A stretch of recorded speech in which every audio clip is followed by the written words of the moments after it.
Together, let us pray the 8th Novena to Saint John Paul II.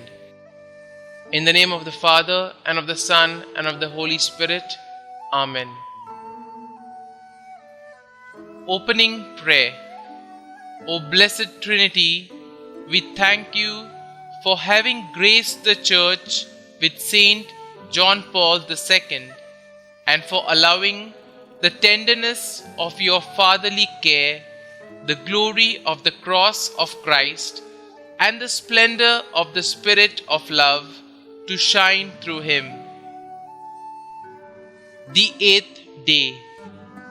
People are made for happiness. Rightly then, you thirst for happiness. Christ has the answer to this desire of yours, but he asks you to trust him. True joy is a victory, something which cannot be obtained without a long and difficult struggle. Christ holds the secret of this victory.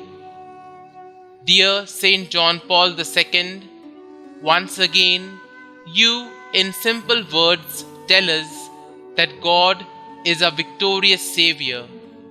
Nothing is more important in life than him. Reflection by Saint John Paul II. Thus, the great gift of redemption are being brought forth to divine life is a mighty work of God the Father, Son, and Holy Spirit. It must be received by us in faith. It must be lived. It must be proclaimed. Prayer for the intercession of Saint John Paul II.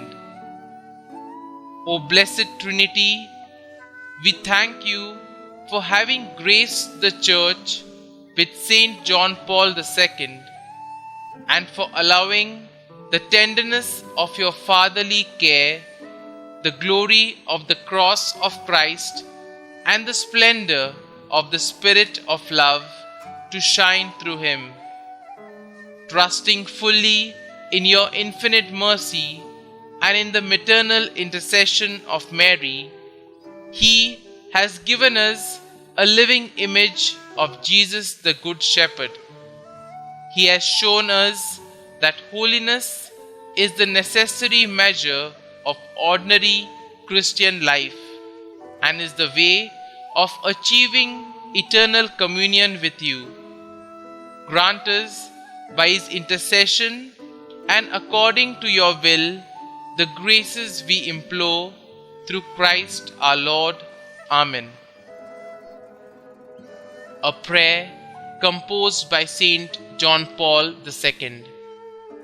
Thanksgiving for the Eucharist. For our Paschal Lamb, Christ has been sacrificed. Therefore, let us celebrate the feast.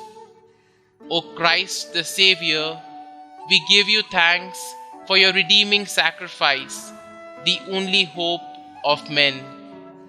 O Christ the Savior, we give you thanks for the Eucharist breaking of bread, which you instituted in order to really meet your brothers in the course of the centuries. Christ the Savior put into the hearts of the baptized the desire to offer themselves with you and to commit themselves for the salvation of their brothers. You who are really present in the Blessed Sacrament, spread your blessings abundantly on your people. Amen. Saint John Paul II, pray for us. Amen. Our Father, who art in heaven, hallowed be thy name. Thy kingdom come, thy will be done, on earth as it is in heaven. Give us this day our daily bread, and forgive us our trespasses, as we forgive those who trespass against us. And lead us not into temptation, but deliver us from evil. Amen. Hail Mary, full of grace, the Lord is with you. Blessed are you amongst women, and blessed is the fruit of your womb, Jesus. Holy Mary, Mother of God, pray for us sinners now and at the hour of our death. Amen. Concluding prayer. Saint John Paul II, you taught the world through word and example that Jesus is the face of the Father's merciful love. You called upon the world to not be afraid and open wide the doors for Christ. Now, through your powerful intercession, show us that the love of God is living and active, stronger than all the forces of the world, the flesh, and the devil. Through your prayers, help us in every need and deliver us from every evil. May we always know by experience the love of God the Father, mediated through Jesus Christ by the power of the Holy Spirit. God, merciful Father, in your Son, Jesus Christ, you have revealed your love and poured it out upon us in the Holy Spirit, the Comforter. We entrust to you today the destiny of the world and of every man and woman. Bend down to us sinners, heal our weakness, conquer all evil, and grant that the peoples of the earth may experience your mercy. In you, the Triune God, may they ever find the source of hope. Eternal Father, by the passion and resurrection of your Son, have mercy on us and on the whole world. Glory be to the Father, and to the Son, and to the Holy Spirit, as it was in the beginning, is now, and ever shall be, world without end. Amen.